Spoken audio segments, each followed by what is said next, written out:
चला, आज ना मी मस्तपैकी अख्खे मूग वापरून ना दह्याची कढी करणार आहे.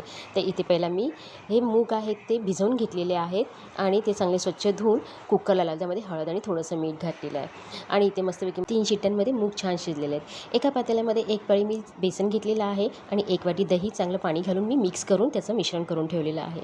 इथे तेल तापल्याच्यानंतर पाचफोरन असतं ना ते घातलेलं आहे.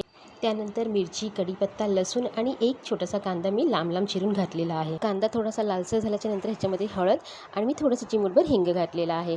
चांगलं तेलात फ्राय झाल्याच्या नंतर ह्याच्यामध्ये मी ते मिश्रण घातलेलं आहे. त्याला चांगले 15 मिनटं कड आल्याच्यानंतर ह्याच्यामध्ये मी मूग घातले. मूगला चांगले 5 मिनटं कड आल्याच्यानंतर माझी मस्तपैकी इथे कढी तयार झालेली आहे आणि लास्टला मी याच्यामध्ये फोडणी घातलेली आहे तिखट आणि लाल मिरचीची. तर इथे मस्तपैकी अशी माझी मुगाची दही कढी तयार झालेली आहे. ही रेसिपी तुम्हाला कशी वाटली ती कमेंट करून नक्की सांगा आणि जर आवडलीच असेल तर लाईक, शेअर, सबस्क्राईब करा.